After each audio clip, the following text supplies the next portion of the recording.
Muy buenas tardes. Es difícil siempre hacer una presentación a esta hora, sobre todo después del almuerzo. Ya esta hora de la tarde cuando están todos cansados, pero vamos a tratar de hacerla lo más entretenida que podamos. Así que, bueno, agradecer a la gente de Enertech que nos ha invitado a participar y a contar un poco de nuestra experiencia. La presentación se llama ¿Cómo las energías renovables han ayudado a resolver la crisis energética en Chile? Y la experiencia de una IPP como Etrion, los problemas y las cosas que ha detectado en su entrada al mercado chileno. Primero, quiero contarles un poco qué es Etrion Corporation, cuáles son los proyectos que tiene, y después vamos a ir a hacer un poco de historia de la crisis y cuál es la visión que nosotros tenemos de lo que está pasando. Bueno, Etrion Corporation es una compañía, una IPP, que pertenece a un grupo minero que se llama el Grupo Minero Lundin, que acaba de entrar al mercado chileno comprando la mina Candelaria. Este grupo tiene este brazo energético que se llama Etrion y que está en el mercado de las energías renovables con una operación global.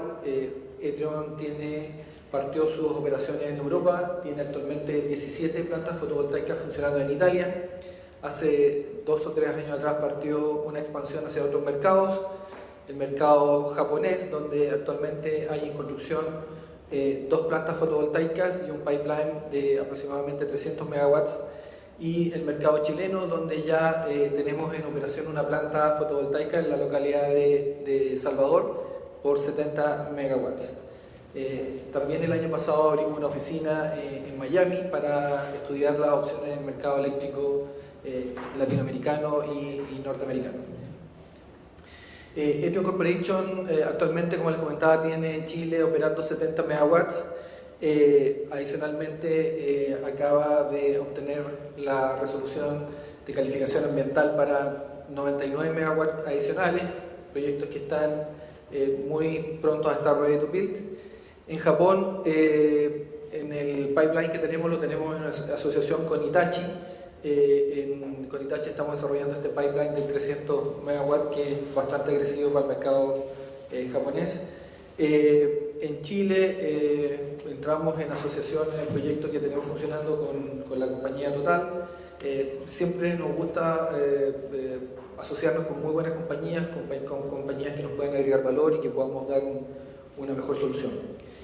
Aquí hay una descripción de los proyectos que Etrion tiene en Chile. El primero es Salvador, 170 megawatts, que está en operación.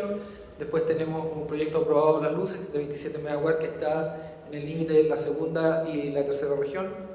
Después tenemos 3 proyectos adicionales aprobados en la zona de Antofagasta, proyectos Agua Blanca 2A, 2B y 2C. En total, esperamos, ojalá el próximo año ya tener bastante avanzados lo que son estos proyectos y ojalá en operación todo este pipeline. Adicionalmente, estamos buscando nuevos proyectos Greenfield para también incrementar nuestro pipeline en Chile. Estas son imágenes del proyecto Salvador que tenemos en operación y que ya está conectado al sistema, está entregando energía. La conexión se hizo en noviembre, el proyecto es de 70 megawatts. La producción estimada de este proyecto es de 210 gigawatts año. La energía equivalente que produce este proyecto es la de 70.000 hogares en Chile. El terreno que se usó para la construcción de este proyecto son 138 hectáreas y tiene una vida útil de 30 años. El proyecto se conecta a la línea de Codelco que se conecta entre Diego Almagro y la mina Codelco Salvador, a la línea 110 Llanta, e inyecta básicamente en la barra de Diego Almagro. Aquí hay algunas imágenes del parque ya terminado y de la ceremonia de inauguración del parque. Esto fue en el mes de enero de este año. Bueno, antes de hablar cómo las energías renovables han ayudado a resolver la crisis energética, hay que contar un poco la historia y para entender cuál era la dinámica del mercado antes de que se viniera este boom de las renovables en Chile. En el año 2004 había un parque de generación específicamente que estaba distribuido entre energía hidráulica y energía de gas natural en el SIC, y en el norte carbón y GNL. en el año 2004 empiezan los cortes de gas desde Argentina y por lo tanto la pregunta de ese momento era ¿qué va a pasar? ¿Va a volver el gas o eventualmente si no vuelve el gas cuál es la tecnología que hay que seguir en el mercado chileno? A esa fecha nadie hablaba de energía renovable no convencional, los proyectos renovables de los que se hablaba eran básicamente centrales hidráulicas. Y el proyecto hidráulico que estaba de moda en esa fecha era el proyecto RALCO, que era un proyecto que enfrentó una gran oposición ambiental. Entonces, realmente la duda era qué hacer, si iba a volver el gas o no, y el mercado en esa fecha esperaba que esto se resolviera en el año 2006, es decir, del 2004 había una ventana de 2 años en que el mercado pensaba que esto se podía resolver o ya con la vuelta del gas natural, particularmente desde Argentina. Bueno, a medida que pasaron el tiempo esto no se resolvió y el mercado empezó a tomar decisiones. Primero empezó a realizar modificaciones de leyes. En el periodo entre el 2004 y el 2006 se tramitó la Ley Corta 1, la Ley Corta 2 y dentro de las modificaciones que se implementó en la Ley Corta 2 se modificó el escenario de cómo se contrataba la energía de los clientes regulados. Y apareció todo este proceso de las licitaciones de energía para clientes regulados.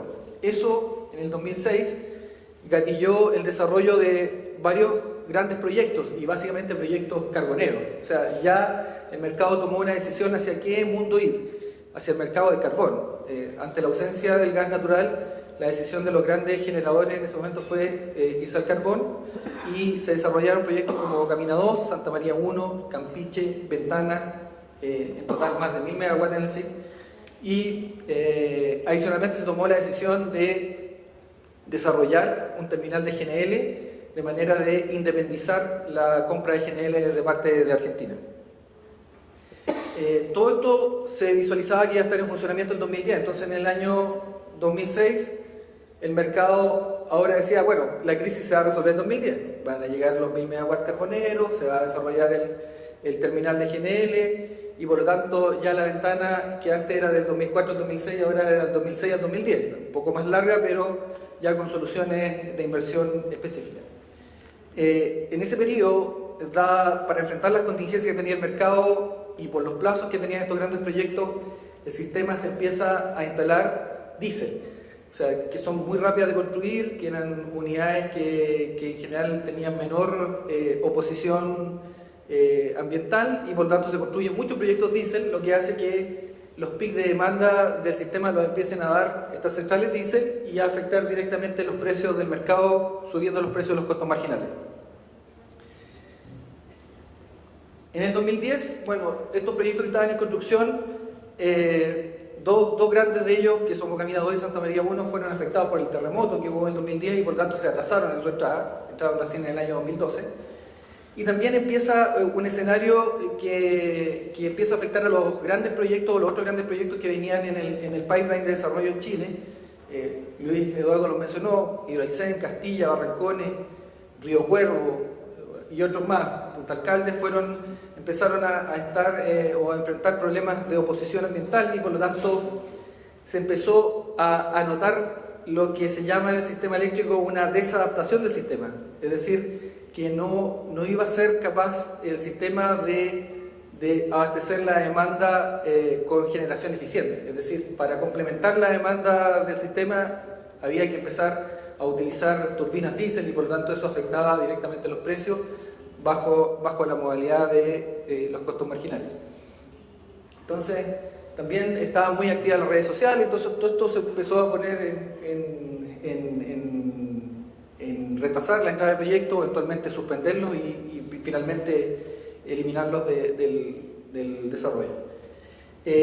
También empezó a pasar una cosa que es que estos grandes proyectos, al tener oposición, a la gente estar mirándolos con mayor atención, los obligaron a ser mucho más cuidadosos en su desarrollo y mucho más verdes, entre comillas, en su desarrollo. Por lo tanto, ya los proyectos carboneros que pensaban que podían desarrollarse con cierta tecnología tuvieron que modificarse hacia tecnologías de mucho mejores desde el punto de vista de abatimiento de emisiones y por lo tanto fueron encareciendo sus CAPEX y empezó a pasar una cosa específica, que los precios de largo plazo asociados a proyectos empezaron a crecer.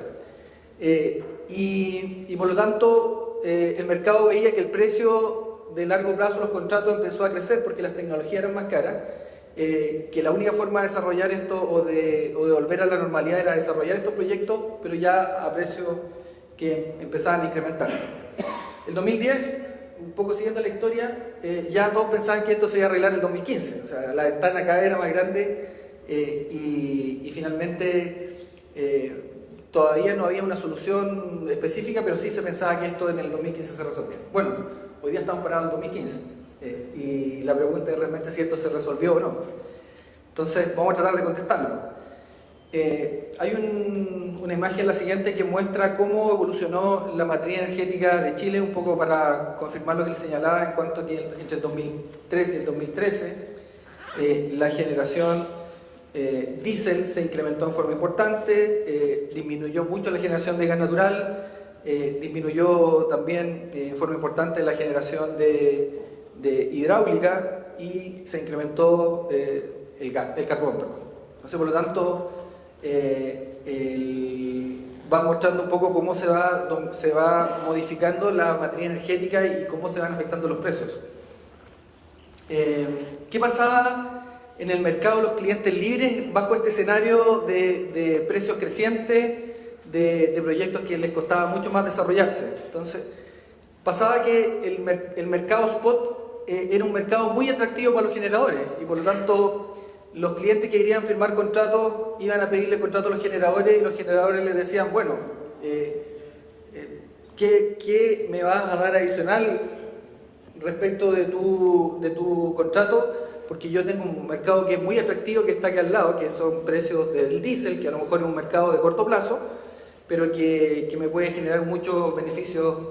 Entonces, por lo tanto, empezó todo este sistema del denominado pass-through de riesgo, es decir, se firmaban contratos entre generadores y clientes siempre y cuando los clientes asumieran todos los riesgos. Era un contrato muy, muy bonito desde el punto de vista de los generadores, porque incluso muchos de ellos estaban asociados al costo marginal, es decir, mira, yo te vendo energía a este precio, pero en este rango nomás, si el marginal sube a cierto precio, tú me pagás el marginal. Entonces, por lo tanto, los clientes que estaban un poco amarrados firmaban este tipo de contratos. El mercado llegó a tener aproximadamente el 30% del mercado asociado al costo marginal. Entonces, había una complejidad desde el punto de vista de la contratación que hacía que la relación cliente-generador fuera bastante difícil. Los contratos también empezaron a cambiar de contratos de largo plazo a corto plazo, es decir, se firmaban contratos cortos porque los clientes no querían estar en contratos largos porque querían que la situación se resolviera y no quedar siempre con una estructura de precios altos. Entonces se empezaron a firmar contratos cortos.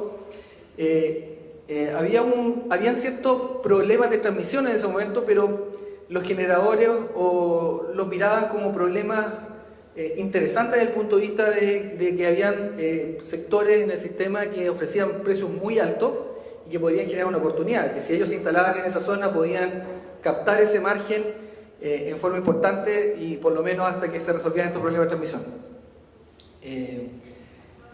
Y en paralelo los clientes tenían bastante desconfianza de las energías renovables porque había el estigma de que eran energías caras y por lo tanto se visualizaban como energías que eran intermitentes, pero que también eran caras. Entonces decían, bueno, ¿para qué yo voy a meterme en este mercado que finalmente no me aporta nada hacia los clientes? Y había un desconocimiento, porque si ustedes miran el gráfico que está puesto ahí en la presentación, realmente ya en el año 2010 los precios, por ejemplo, de la tecnología solar ya eran bastante competitivos. En el año 2010, hablar de $1.400 por kilowatt, la construcción de un panel fotovoltaico o de un proyecto fotovoltaico era un precio que ya para esa fecha era muy interesante. Entonces, esto ha seguido evolucionando y hoy día hay precios que son mucho más competitivos aún.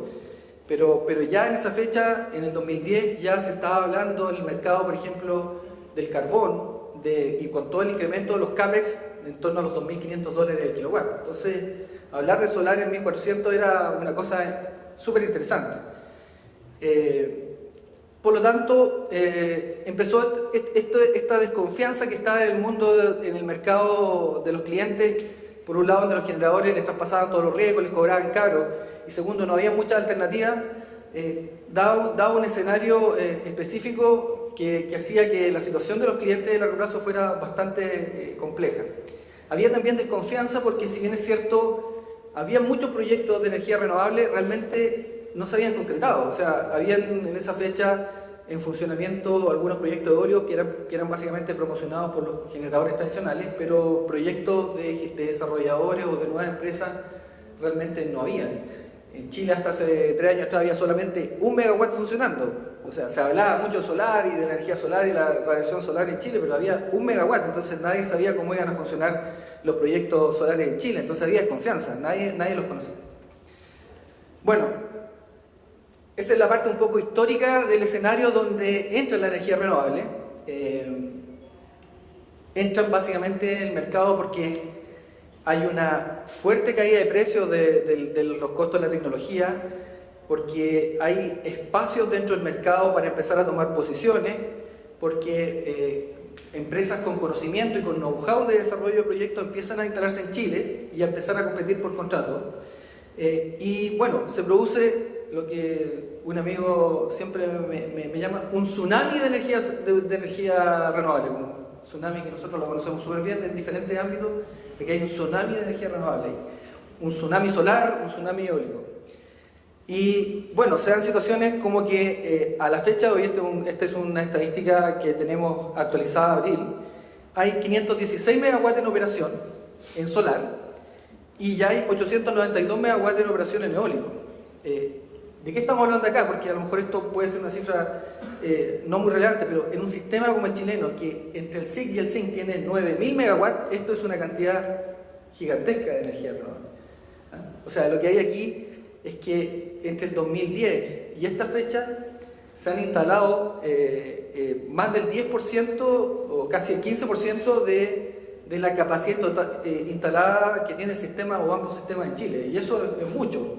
Hoy día la generación de energía de estos proyectos renovables está llegando al 10% de la energía anual, y eso también es una cantidad de energía importante, porque si se acuerdan, la meta es llegar a un 20% en el año 2025 y ya en el 2015 tenemos un 10%. Entonces hay un incentivo importante al desarrollo y por lo tanto las energías renovables realmente están tomando posición y seguramente esta posición va a ser de muy largo plazo. Todo esto motivado por diferentes cosas, el escenario de clientes que les mencionaba, porque hay una agenda también energética del gobierno que ha dado ciertas potencialidades o apuntado hacia la energía renovable, dándole espacio. Ahí están todas las modificaciones que se han hecho en el proceso de distribución o de licitación de empresas distribuidoras. Pero finalmente tenemos hoy día, como les señalaba, casi 1400 megawatts en operación y tenemos 15.000 megawatts aprobados con RCA. Y tenemos 7.600 más en aprobación ambiental. Esta es una cantidad gigantesca de energía que realmente hay que ver cómo se va a desarrollar o si finalmente se va a desarrollar. Bueno, los espacios que el gobierno abrió hacia los clientes regulados también muestran que sí, que esta llegada de las energías renovables no solamente ha sido en cantidad, sino que también en soluciones. O sea, si bien es cierto, como se mencionaba en algunas presentaciones anteriores, ya hay clientes mineros que están tomando estos contratos con estas empresas de energía renovable, como la nuestra. También hay un conocimiento ya mejor de la tecnología, hay un conocimiento de cómo funciona, cómo se integra a los consumos y por lo tanto la factibilidad de tener proyectos operando y que los clientes los puedan ver en operación ayuda mucho a la confianza que ellos tienen, porque finalmente tienen que depositar su confianza en un proyecto que les da una solución.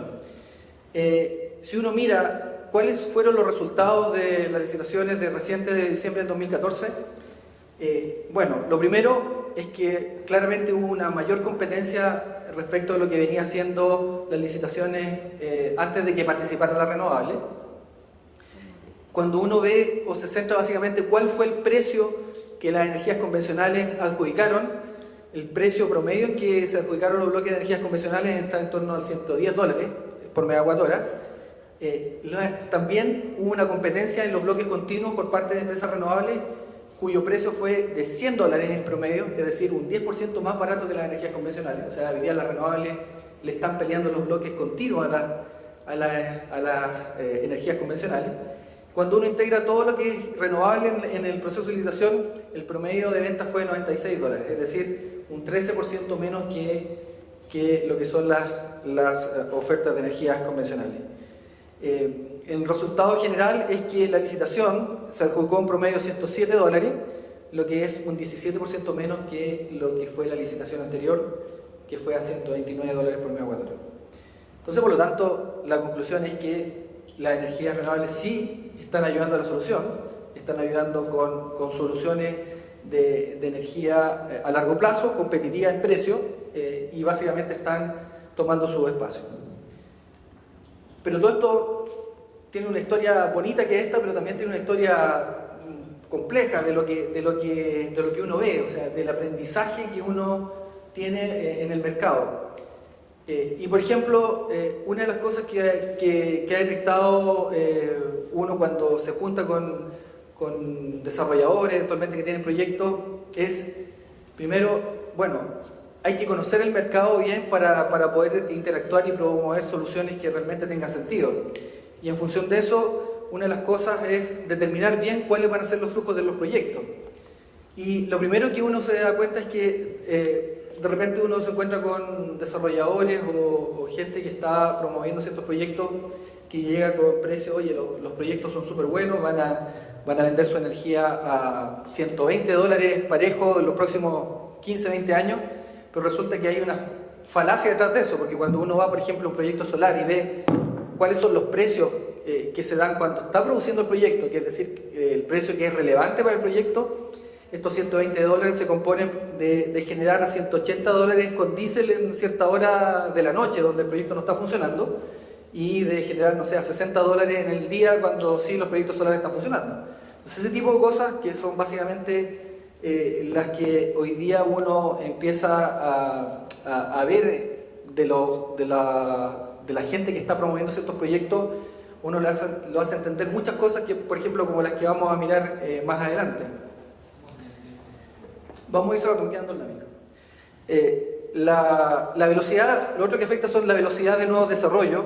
O sea, hoy día, antes los proyectos se desarrollaban en 4 o 5 años, los grandes proyectos. Hoy día los proyectos solares y eólicos en 18 meses, desde que entra su evaluación ambiental hasta que están construidos, pueden estar funcionando. Entonces, por lo tanto, hay mucha incertidumbre respecto a los precios. O sea, cuáles son los precios reales que van a afectar los flujos del proyecto. Y finalmente, las capacidades de transmisión. Las capacidades de transmisión son realmente hoy día un cuello de botella que hace que, o una barrera de entrada para el desarrollo de nuevos proyectos. Los sistemas o las normas que hay hoy día para desarrollar proyectos de transmisión son complejas desde el punto de vista de que hay que hacer toda una tramitación pensando en inversiones a 4 años, y realmente los desarrollos hoy día van mucho más rápido que la transmisión, porque siempre la transmisión se ha hecho ajustada a desarrollos que tienen otra temporalidad, y por lo tanto hay que adaptar todo lo que se llama la transmisión. Aquí había un pequeño resumen de lo que está pasando, y lo voy a pasar muy rápido, pero por ejemplo, en la zona de Diego Almagro, hoy día hay 160 megawatts operando, hay 170 megawatts en construcción, solares, y hay un proyecto eólico de 100 megawatts. O sea, en total tenemos más de 350 y 450 megawatts para esa barra, donde la demanda en esa barra es 130. Entonces, por lo tanto, hay que transportar 300, pero las líneas tienen 200 de capacidad.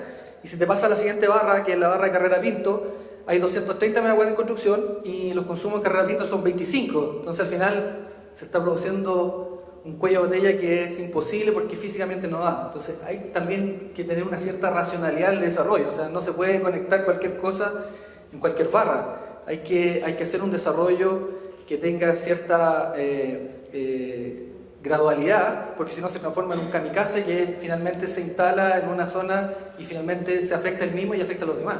Hay un tema ahí de la racionalidad, cómo se desarrolla. Bueno, para terminar, los desafíos que vienen son, obviamente, resolver los temas de transmisión. Las conexiones eléctricas con las empresas distribuidoras también siempre son una discusión difícil.